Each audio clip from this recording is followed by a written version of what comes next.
To और more person joining together for doing a business.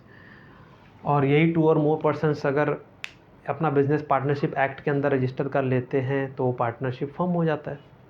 अब वो कंपनीज एक्ट के अंदर रजिस्टर करेंगे तो कंपनी बन जाती है। ठीक है, तो पार्टनरशिप एक्ट के अंदर उन्होंने रजिस्टर किया हुआ है, तो ये है पार्टनरशिप फर्म। ठीक है, तो पार्टनरशिप फर्म में कौन कौन होता है?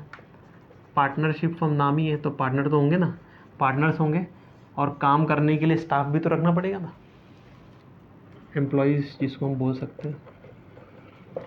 तो पार्टनरशिप फर्म जो है वो, उसमें पार्टनर अपना भी जो डिसीजन मेकिंग का काम है वो करते हैं, और बाकी काम करने के लिए उन्होंने स्टाफ भी रखा हुआ है। तो फर्म जो है वो पैसा पार्टनर को भी देना पड़ेगा और एम्प्लॉयज़ को भी देना पड़ेगा। ठीक है, तो जो फर्म पार्टनर को पैसा देता है, क्या वो इनकम फ्रॉम सैलरी है? तो आपको बस यही देखना है कि क्या फर्म पार्टनर का एम्प्लॉयर है। भाई मैंने खुद का ही फर्म स्टार्ट किया है, मैं उसमें पार्टनर हूँ, मेरा एक दोस्त है वो भी पार्टनर है, तो हम लोग खुद ही को सैलरी दे रहे हैं, खुद ही को इनकम दे रहे हैं, तो ये इनकम फ्रॉम सैलरी हुई क्या? नहीं ना, तो ये इनकम फ्रॉम बिजनेस में आ जाएगा। ठीक है, इनकम फ्रॉम सैलरी नहीं। हाँ, बट यही फर्म अगर अपने जो एम्प्लॉयज़ हैं, जो बाकी काम करने के लिए उन्होंने स्टाफ या एम्प्लॉय रखा हुआ है, उनको जो पैसा देगा, तो ये एम्प्लॉयज़ के लिए ये इनकम फ्रॉम सैलरी हो जाएगा। ठीक है, हमेशा याद रखना कि ये डिसाइड हम किसके लिए कर रहे हैं? रिसीवर। तो पार्टनर को जो पैसा फर्म से मिलता है, सैलरी जो फर्म से मिलती है, वो इनकम फ्रॉम बिजनेस में आएगी, इनकम फ्रॉम सैलरी में नहीं, बिकॉज यहाँ पे एम्प्लॉयर एम्प्लॉई का रिलेशन नहीं होता है। खुद को ही सैलरी देते हैं हम, तो कैसे इनकम फ्रॉम सैलरी में आएगी? एम्प्लॉयर एम्प्लॉय रिलेशनशिप नहीं आता है। हाँ, जो एम्प्लॉई को सैलरी मिल रही है, जो पार्टनरशिप फर्म के एम्प्लॉयज़ हैं अदर देन पार्टनर्स, उनको जो सैलरी मिल रही है वो इनकम फ्रॉम सैलरी में आता है। ठीक है, तो पॉइंट 3 का आंसर क्या है? ये इनकम फ्रॉम सैलरी नहीं है। Then point number 4, salary received by MP MLA from the government. तो MP member of parliament, MLA member of legislative assembly, in short नेता लोग। ठीक है, तो इनको जो पैसा मिलता है, ऑब्वियसली सैलरी इनको कौन देता है? गवर्नमेंट ही देता है ना, because they are public servants. So public servants या जो भी गवर्नमेंट जॉब में हैं, उन सबको सैलरी गवर्नमेंट ही देता है। तो ये जो MP MLA हैं, क्या सैलरी तो इनको गवर्नमेंट से मिल रहा है। गवर्नमेंट मतलब कौन? Government of India. तो गवर्नमेंट ऑफ इंडिया क्या इनका एम्प्लॉयर है? गवर्नमेंट ऑफ इंडिया इनको हायर करता है क्या? नहीं ना, इनको तो पब्लिक सिलेक्ट करती है। तो they are independent public servants, they are not employee of any one. Okay, so जो भी नेता हैं, MP MLA मिनिस्टर कोई भी हो, वो सारे इंडिपेंडेंट पब्लिक सर्वेंट्स हैं, गवर्नमेंट के एम्प्लॉई नहीं है। तो इसलिए गवर्नमेंट से जो उनको पैसा मिलेगा वो इनकम फ्रॉम सैलरी में नहीं आता। ठीक, तो कहाँ जाएगा? तो वो जाता है इनकम फ्रॉम अदर सोर्सेज में। ठीक है, तो ये चौथा पॉइंट में भी आप लिख सकते हैं कि इनकम फ्रॉम सैलरी नहीं है। अच्छा, अभी 4 तो मैंने बताया, 4 आपको होमवर्क में दे रहा हूँ। होमवर्क में दे रहा हूँ मतलब इसको भी मैं डिटेल में डिस्कस करूँगा और इसकी भी आंसर मैं बताऊँगा नेक्स्ट लेक्चर में। पर पहले आपको ज़रा खुद से सोचना है, खुद से सोचना बहुत ज़रूरी है। Self study, self thinking very important for professional exam. ठीक है, थोड़ा सा आप सोचो। पॉइंट नंबर 5 और पॉइंट नंबर 8 के बीच में जो एग्जाम्पल दिए हैं उसमें आंसर आपको बताना है कि वो इनकम फ्रॉम सैलरी है या इनकम फ्रॉम सैलरी नहीं है। तो ये पूरा कंसेप्ट की बात हो गई इनकम फ्रॉम सैलरी चैप्टर की। अब नेक्स्ट आते हैं statement of income from salary पे। देखो नोट्स में ही आपको दिया हुआ है, थोड़ा सा कैमरे का आएगा तो बहुत बड़ा ये स्टेटमेंट है, statement of income from salary. तो ये स्टेटमेंट ज़रा निकालना है, पेज नंबर 13 पे ही दिया है, statement of income from salary. तो मैंने आपको इंट्रोडक्शन लेक्चर में बोला था कि इनकम फ्रॉम सैलरी का अमाउंट फाइंड करने के लिए हमको इनकम फ्रॉम सैलरी का स्टेटमेंट बनाना पड़ता है।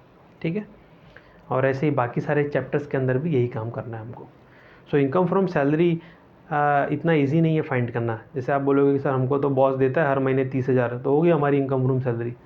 तो वो इनकम फ्रॉम सैलरी इतने इजीली नहीं आती है, क्योंकि इनकम टैक्स में सॉरी, जो भी इनकम टैक्सेबल होती है वो हमेशा ग्रॉस अमाउंट पे टैक्सेबल होती है। ग्रॉस मतलब आपने सुना होगा, जब जॉब के लिए इंटरव्यू के लिए जाते हो तो लोग बोलते हैं ना आपको पैकेज मिलेगा 7 लाख का, 10 लाख का, तो आपको पैकेज मिला 10 लाख का, उसको बोलते हैं ग्रॉस। हाथ में आया 6 लाख, ठीक है। तो हाथ में जितना आता है वो इनकम फ्रॉम सैलरी के लिए नहीं काउंट करना है। आपका जो पैकेज होता है ग्रॉस अमाउंट, वो आपको टैक्सेबल होता है, उसमें से लर्न करना है कि कौन से डिडक्शन हमको मिल सकते हैं। ठीक है। तो जो इनकम इनकम पूरे टैक्स में, एक्चुअली मैं खाली इनकम फ्रॉम सैलरी चैप्टर की बात नहीं कर रहा हूँ, पूरे डायरेक्ट टैक्स में कहीं भी कोई भी इनकम जो टैक्सेबल होती है वो ग्रॉस अमाउंट पे ही होती है। ठीक है, नेट पे नहीं। जैसे कि अभी इनकम फ्रॉम अदर सोर्सेज में लॉटरी इनकम आती है, तो जो लॉटरी आपको लगी है उसमें TDS कट के आता है, बराबर। तो लॉटरी आपको लगी 10,000 की, आपको TDS कट के सपोज 8,000 मिला, तो आप बोलोगे सर मुझे तो 8,000 मिला, तो मेरी टैक्सेबल इनकम 8,000 हुई, मैं तो उसी 8,000 पे टैक्स भरूंगा। ऐसा नहीं है, ग्रॉस कितनी है 10,000, तो आपको 10,000 पे टैक्स लगता है।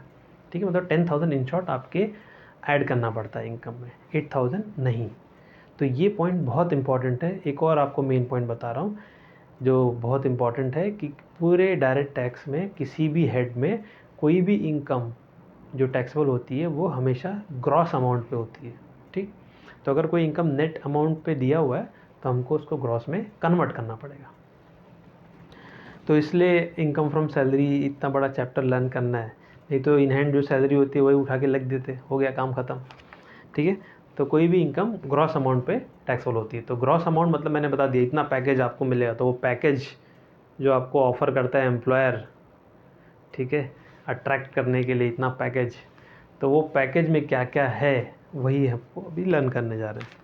और उस पैकेज में कौन सी इनकम टैक्सेबल है, कौन सी इनकम है टैक्सेबल नहीं है, यही लर्न करना है। तो उस पैकेज में देखो क्या क्या आता है। तो ये आपका जो सैलरी का पैकेज है, यही समझो कि इनकम फ्रॉम सैलरी का स्टेटमेंट है। अब उसमें से लर्न करना है कि कौन सी चीज़ें टैक्सेबल है, कौन सी चीज़ें एग्जेम्प्ट है। ठीक है, तो पहले जो बेसिक सैलरी आती है आपके पैकेज में, देन अलाउंसेस है, परक्विजिट्स है, employee provident fund, superannuation fund, gratuity है, pension, leave salary, voluntary retirement compensation, retrenchment compensation, advance salary, arrears of salary, bonus,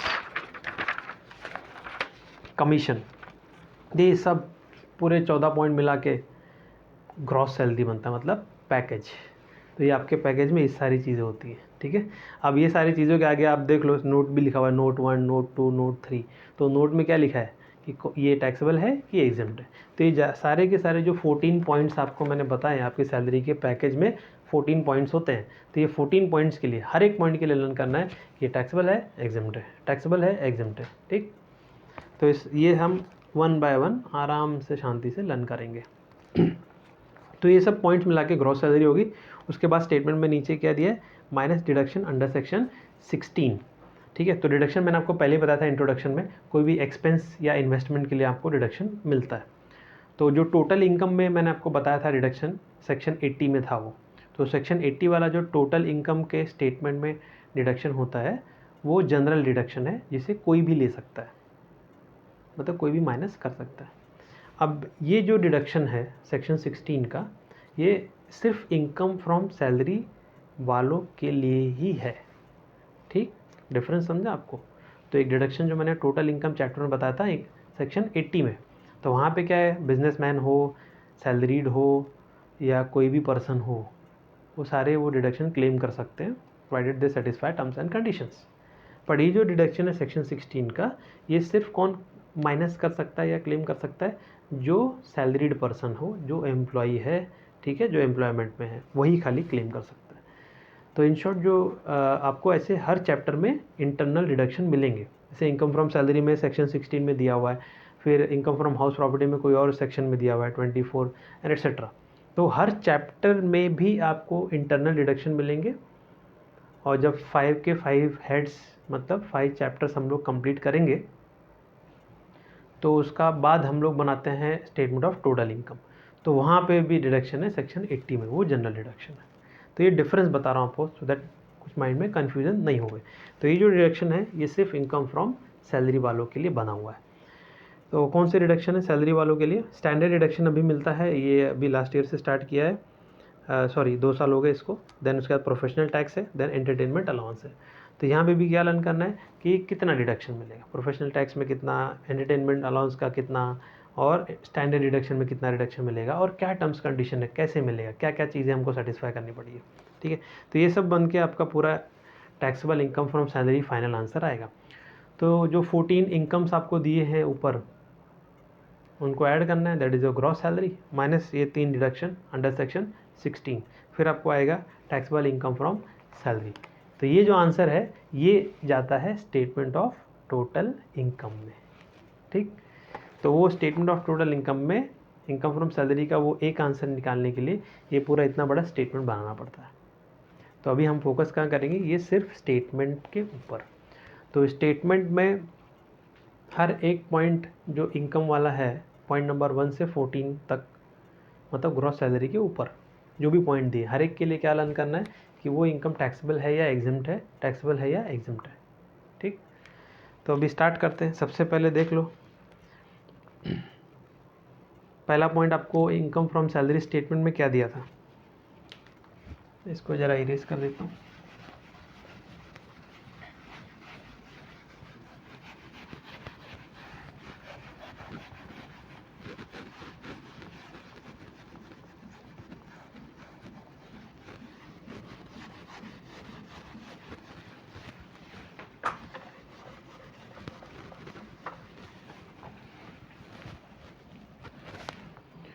so statement of income from salary में first point, note number 1 was basic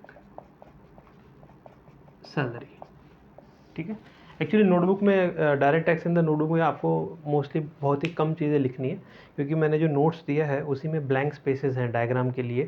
तो इसमें अभी आपको पता ही है MCQ हो गया है सब्जेक्ट, तो सब एक्चुअली नोट्स में ही आपको लिखना है। अलग से नोटबुक की ज़रूरत तब पड़ेगी जब MCQ सॉल्व करेंगे, MCQ में कोई प्रैक्टिकल क्वेश्चन आता है उसको सॉल्व करने के लिए नोटबुक की ज़रूरत पड़ेगी, नहीं तो आपको ये नोट्स ही इनफ है, इसी में सब कुछ आपको लिखना है। तो बेसिक सैलरी दिया हुआ है नोट्स में, तो बेसिक सैलरी के लिए क्या लर्न करना है, ये टैक्सेबल है या एग्जिम्ट है। ठीक, तो हर एक पॉइंट के लिए बस यही लर्न करना है कि टैक्सेबल है एग्जिम्ट है। जो मैंने आपको फर्स्ट लेक्चर में बोला था, इनकम या बेनिफिट दिखेगा तो क्या लर्न करना है कि वो इनकम बेनिफिट टैक्सेबल है या एग्जिम्ट है। बस वही चीज़ यहाँ पे भी है, कुछ अलग नहीं है। तो जो आपको इंट्रोडक्शन में बताया है बेसिक कंसेप्ट, वो आपको हर चैप्टर में याद रखना है। तो ये बेसिक सैलरी आपकी इनकम है, तो टैक्सेबल है या एग्जिम्ट है, क्या लिखा हुआ है, इट इज़ फुल्ली टैक्सेबल। तो आपको कितना भी बेसिक सैलरी मिलता है वो क्या है, फुल्ली टैक्सेबल। तो पहला पॉइंट याद रखना, basic salary is fully taxable. मेरे साथ बोलते भी चलो, basic salary is fully taxable. बोलो बोलो बोलो, basic salary is fully taxable. Basic salary is fully taxable, मतलब फुल्ली मीन्स कितना भी अमाउंट दिया हो टैक्सेबल है। ठीक है, क्योंकि कुछ इनकम ऐसे होते हैं कि जो पार्टली टैक्सेबल होते हैं और पार्टली एग्जिम्ट होते हैं। तो इसलिए ये भी लर्न करना है कि ये फुल्ली टैक्सेबल है इनकम या पार्टली टैक्सेबल है। ठीक है, तो इसलिए फुल्ली वर्ड यूज़ किया हुआ है।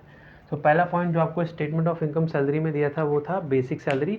तो बेसिक सैलरी के लिए क्या ट्रीटमेंट है, it is fully taxable. Fully taxable means ये अमाउंट आपको स्टेटमेंट में जितना भी दिया है पूरा का पूरा ऐड करना है, मतलब लिख देना है। नाउ सेकेंड पॉइंट आपको क्या दिया था, second point statement of income from salary में दिया हुआ है अलाउंसेस। तो इसको ज़रा स्टार मार्क करो, इंपॉर्टेंट मार्क करो ज़रा, ये थोड़ा बड़ा है, नोट नंबर 2।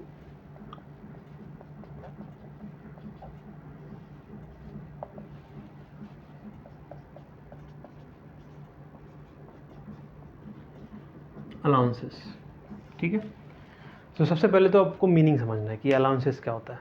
ठीक है, तो अलाउंसेस क्या है, अलाउंसेस बेसिकली आपको एम्प्लॉयर देता है for your expenses. Expenses means आप सपोज़ ऑफिस से घर आते हैं, घर से ऑफिस जाते हो, तो आपका ट्रांसपोर्टेशन का खर्चा एम्प्लॉयर दे रहा है। बेसिक सैलरी तो आपको काम करने के लिए मिल रही है ना, आप एम्प्लॉय के लिए काम कर रहे हो तो उसके लिए बेसिक सैलरी मिल रही है। फिर अलाउंसेस एक्स्ट्रा है, over and above your basic salary. तो अलाउंसेस एम्प्लॉयर देता है एम्प्लॉई को फॉर हिज एक्सपेंसेस। अब वो एक्सपेंसेस ऑफिस से रिलेटेड भी हो सकते हैं, ठीक है, और पर्सनल भी हो सकता है, तो उसको बोलते हैं अलाउंसेस। तो अलाउंसेस क्यों मिलता है, it is for employees expenses. खैर नोट्स में सब दिया हुआ ही है, एक बार मीनिंग आपको पढ़ के बता देता हूँ। Allowances are received on monthly basis fixed amount for the expenses of employee as office expenses as well as personal expenses. ठीक है, तो ये तो पर्सनली हो गया ना, आप घर से ऑफिस जा रहे हो और ऑफिस से घर आ रहे हैं तो इसका जो ट्रांसपोर्टेशन का खर्चा है, खैर ऑफिस जा रहे हैं तो ऑफिस के काम का खर्चा हो गया, तो वहाँ पे भी आपको एम्प्लॉयर पैसा दे रहा है। अब पर्सनल एक्सपेंसेस में क्या आता है, जैसे कि आप जॉब में हैं और आप कोई MBA का कोर्स भी कर रहे हो पार्ट टाइम, या कोई और कोर्स कर रहे हो, CS का कोर्स कर रहे हो, तो उसकी भी फ़ीस जो है वो आपको एम्प्लॉयर दे रहा है। तो ये तो ज़रूरी नहीं ना। तो आप अगर सपोज MBA कर रहे हो पार्ट टाइम, तो इसमें एम्प्लॉयर को तो कोई लेना देना नहीं है, तो आपके लिए बेनिफिट होगा, आपकी क्वालिफिकेशन बढ़ेगी, बराबर। तो उसके लिए अगर एम्प्लॉयर आपको फाइनेंस कर रहा है तो आपके पर्सनल खर्चे हो गए। ठीक है, तो ऐसे ही कुछ एक्सपेंसेस होते हैं जो ऑफिस से रिलेटेड है, कुछ एक्सपेंसेस होते हैं जो आपके सिर्फ पर्सनल है। जैसे आपके बच्चे की फ़ीस एम्प्लॉयर ने दे दिया, स्कूल फ़ीस या ट्यूशन फ़ीस जो भी है, तो इसको बोलते हैं पर्सनल खर्चे।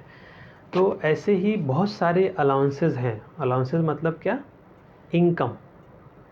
अलाउंसेस मतलब क्या, इनकम। ये जो भी लिखा हुआ है ना statement of income from salary में, नाम अलग अलग है बट सब क्या है, इनकम ही तो है। तो ये इनकम जो है इसका नाम है अलाउंस। तो ये अलाउंस मतलब इनकम, या आप बोल सकते हो बेनिफिट, आपको एम्प्लॉयर से मिलता है। किस लिए मिलता है, फॉर मीटिंग योर एक्सपेंसेस। कौन से expense, personal expenses as well as office expense. ठीक है, तो आप समझ जाओ, अलाउंसेस एम्प्लॉयर आपको दे रहा है फॉर योर एक्सपेंसेस। तो ऑब्वियसली अलग अलग टाइप के एक्सपेंस के लिए अलग अलग अलाउंस मिलेगा। जैसे मैंने आपको बोला, ऑफिस से घर, घर से ऑफिस जाने के लिए जो अलाउंस मिलता है उसको बोलते हैं ट्रांसपोर्ट अलाउंस। ठीक है, तो ऐसे कोई और काम के लिए, जैसे आपके बच्चे की फ़ीस एम्प्लॉयर ने दे दिया, तो उसको बोलते हैं चिल्ड्रन एजुकेशन अलाउंस, बराबर। तो हमको लर्न क्या करना है कि कौन कौन से अलाउंसेस जो हमको एम्प्लॉयर से रिसीव हो रहे हैं वो टैक्सेबल है, और कौन कौन से अलाउंसेस एग्जिम्प्ट है। ठीक, तो अलाउंसेस बेसिकली खर्चे के लिए हैं। तो अभी आपको सब समझो कि खर्चों की लिस्ट में बताऊंगा कि ये खर्चे हैं जिसके लिए एम्प्लॉयर हमको पैसा दे रहा है।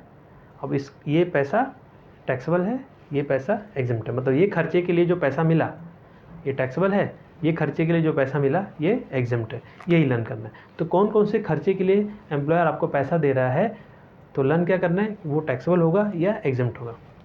तो इसके लिए थोड़ी बड़ी लिस्ट है, इसलिए मैंने आपको बोला इसको अच्छे से स्टार मार्क कर देना। तो मैं इसको बेसिकली 3 पार्ट में डिवाइड कर रहा हूँ अलाउंसेस को। फर्स्ट है एंटरटेनमेंट अलाउंस।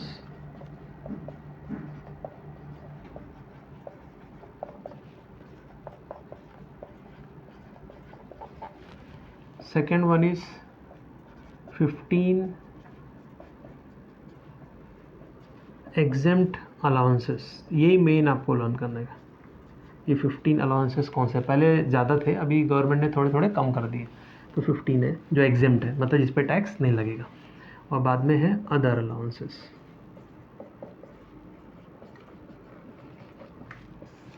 ठीक, तो एंटरटेनमेंट अलाउंस जो है इसको हम लोग बाद में लर्न करेंगे, बिकॉज इसका थोड़ा स्पेशल ट्रीटमेंट है। तो इसका पूरा मीनिंग वगैरह सब मैं बाद में बताऊंगा। मेनली अभी मैं फोकस सिर्फ किस पे कर रहा हूँ, 15 एग्जेम्प्ट अलाउंसेस पे। नाम ही क्या है, एग्जेम्प्ट। तो मतलब ये सारे जो 15 अलाउंस दिए ये कैसे हैं, एग्जेम्प्ट। अब एग्जेम्प्ट में भी वही चीज़ है, फुल्ली एग्जेम्प्ट है या पार्टली एग्जेम्प्ट है। ठीक है, वो सब लर्न करेंगे। बाकी कोई भी अलाउंस दिया हुआ है, मतलब एंटरटेनमेंट अलाउंस और ये 15 अलाउंसेस को छोड़ के कोई और भी अलाउंस दिया हुआ है, तो उसको एकदम आँख बंद करके क्या लिखना, फुल्ली टैक्सेबल, फुल्ली टैक्सेबल। तो आपको बेसिकली सिर्फ 16 अलाउंसेस के नाम याद रखने हैं। ये बेसिकली 16 खर्चे हैं जिसके लिए एम्प्लॉयर आपको पैसा देता है। तो आपको पैसा देता है, आपको बेनिफिट हो गया ना, खर्चे तो आपके, पैसा एम्प्लॉयर दे रहा है। तो अभी लर्न क्या करना है, कौन से टैक्सेबल है, कौन से एग्जिम्प्ट है। तो ये 16 को छोड़ के बाकी ये जो भी आया, जो भी खर्चे आपको खर्चे के लिए पैसा मिला है, अलाउंसेस मिला है, वो क्या है, फुल्ली टैक्सेबल है। ठीक है, अब जरा टेक्निकल पॉइंट आपको बताता हूँ मैं। कोई भी खर्चे के लिए पैसा मिला है एम्प्लॉयर के थ्रू, तो वो अलाउंसेस है या नहीं है, ये कैसे फाइंड करोगे आप एग्ज़ाम में। तो इसका बहुत ही सिंपल सी चीज़ मैं आपको बता रहा हूँ। कोई भी अलाउंस वो अलाउंसेस में आएगा या नहीं आएगा, उसके लिए उसके आगे अलाउंस वर्ड यूज़ होगा हमेशा, हर बार 100%। तो याद रखना, कोई भी खर्चे के लिए आपको पैसा मिला ना, तो उसके लिए एग्ज़ाम में या क्वेश्चन में अलाउंस वर्ड यूज़ होगा। जैसे एम्प्लॉयर ने बच्चे की फ़ीस दे दी आपकी, तो क्या लिखा होगा, चिल्ड्रन एजुकेशन अलाउंस।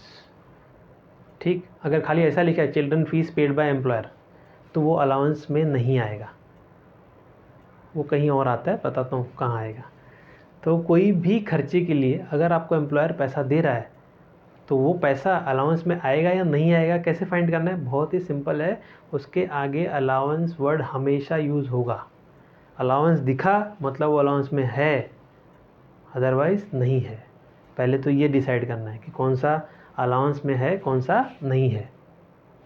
ठीक, अब जब अलाउंस आ गया फिर आपको ये चार्ट पे आना है। क्लियर, बहुत इंपॉर्टेंट पॉइंट है, याद रखना। तो कोई भी खर्चे के लिए आपको पैसा मिला तो पहले डिसाइड करो कि वो पैसा जो आपको मिला है वो अलाउंस में आएगा या नहीं आएगा। तो अलाउंस में आएगा कैसे मालूम पड़ेगा, उसके आगे अलाउंस वर्ड यूज़ किया होगा। अब जब अलाउंस वर्ड यूज़ किया है तब आप सीधा आपके माइंड में चार्ट आ जाना चाहिए। एंटरटेनमेंट अलाउंस बाद में देखते हैं। 15 अलाउंसेज हैं जो एग्जेम्प्ट हैं, पर फुल्ली एग्जेम्प्ट है या नहीं वो अभी लर्न करना है। और बाकी कुछ भी अलाउंस आया, कुछ भी आया, इसके नाम याद रखने की ज़रूरत नहीं है, कुछ भी आया इन सबको छोड़ के, तो क्या फुल्ली टैक्सेबल है। तो मेनली इस पर हमको फोकस करना है, 15 अलाउंस कौन से हैं। तो ये 15 अलाउंसेस जो है ना, they are divided into 2 parts.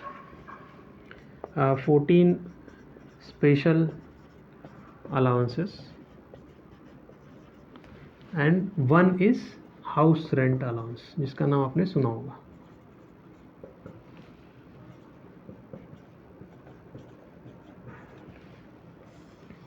तो 15 लिखा था मैंने, तो 14 इधर आते हैं, 1 मतलब एक ही है, हाउस रेंट अलाउंस। अब दोनों को अलग अलग क्यों लिखा मैंने, उसका रीज़न ये है कि ये 14 स्पेशल अलाउंस अलग सेक्शन में एग्जेम्प्ट है और ये 1 अलाउंस अलग सेक्शन में एग्जेम्प्ट है। ये जो है 14 they are exempt under section 10 sub section 14 read with rule 2BB। ठीक, तो यहाँ याद रखना कि जो 14 अलाउंसेज है कौन से सेक्शन में एग्जेम्प्ट है, 10, 14, और रूल क्या है 2BB। हाँ, एक और पॉइंट बता देता हूँ कि पूरे टैक्स में जो भी इनकम एग्जेम्प्ट होती है, मतलब जिस इनकम पे टैक्स नहीं लगना है, वो सारी इनकम मोस्टली सेक्शन 10 में दी हुई है। ठीक, तो एग्जेम्पशन वाली इनकम का सेक्शन क्या है, 10। तो आपको सिर्फ क्या याद रखना है, सब सेक्शन। तो यहाँ पे सब सेक्शन क्या है, 14, जो ब्रैकेट में दिया जाता है उसको बोलते हैं sub section. So these 14 allowances are exempt under section 10, 14। और ये जो है ये एग्जेम्प्ट है under section 10, 13A read with rule 2A।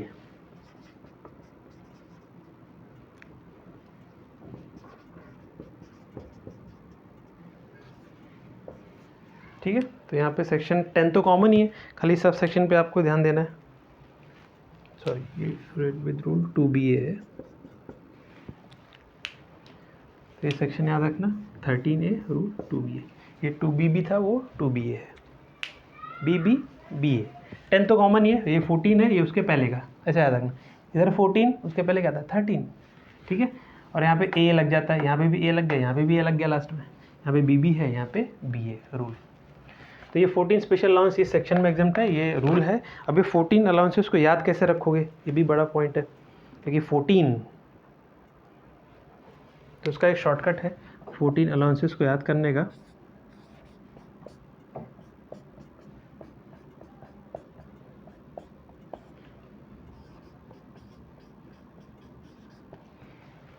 अब आपको दिख रहा होगा रेड पेन से, हाँ दिख तो रहा है। तो ये 14 स्पेशल अलाउंसेस याद करने का शॉर्टकट ये है, क्यूट HF TC उधर। ठीक है, तो ये 14 अलाउंसेस कौन से हैं, बोलो मेरे साथ ज़रा, क्यूट HF TC उधर, उधर उधर मतलब इसके नीचे नहीं है इधर ही। तो क्यूट HF TC उधर। तो ये 14 अलाउंसेस याद करने का शॉर्टकट है जो कि एग्जेम्प्ट है। तो अभी ये सब का हम लोग फुल फॉर्म पढ़ेंगे और ये भी लर्न करना है कि कितना एग्जम्प्ट है, क्यूट, HF, TC उधर। तो कौन से अलाउंसेस एग्जम्प्ट है सेक्शन 1014 में, क्यूट, HF, TC उधर, ठीक है। कौन से अलाउंसेस एग्जम्प्ट है सेक्शन 1014 में under rule 2BB, cute, HF, TC उधर। और हाउस रेंट का तो मैंने लिख ही दिया है, 1013A में है, 2B में। तो अभी आपको नोट्स में हेडिंग के नीचे ही स्पेस दिया हुआ है डायग्राम बनाने का, तो आप वीडियो पॉज करके ये डायग्राम आप बना लो। फिर इसका फुल एक्सप्लेनेशन, कौन से अलाउंसेस एग्जम्प्ट है, कितना एग्जम्प्ट है, क्या अमाउंट है, वो सब डिटेल में मैं नेक्स्ट लेक्चर में आपसे डिस्कस करूँगा। तो ये जो लेक्चर है इनकम फ्रॉम सैलरी का बहुत इंपॉर्टेंट है, स्पेशली जो कंसेप्ट वाइज मैंने बताया है और जो भी इंपॉर्टेंट पॉइंट आपको मैंने छोटे छोटे बताए हैं वो ज़रा आपके नोटबुक में लास्ट पेज पे आप लिख सकते हो आपके नोट के लिए, क्योंकि वो बहुत इंपॉर्टेंट है, जो हमेशा याद रखने, हर चैप्टर में याद रखने, to avoid silly mistakes and to clear your concept, कोई भी कन्फ्यूज़न अवॉइड करने के लिए। तो इसको आप वीडियो पॉज करके आपकी नोट्स में कॉपी कर लो, ठीक है। Till then goodbye and take care.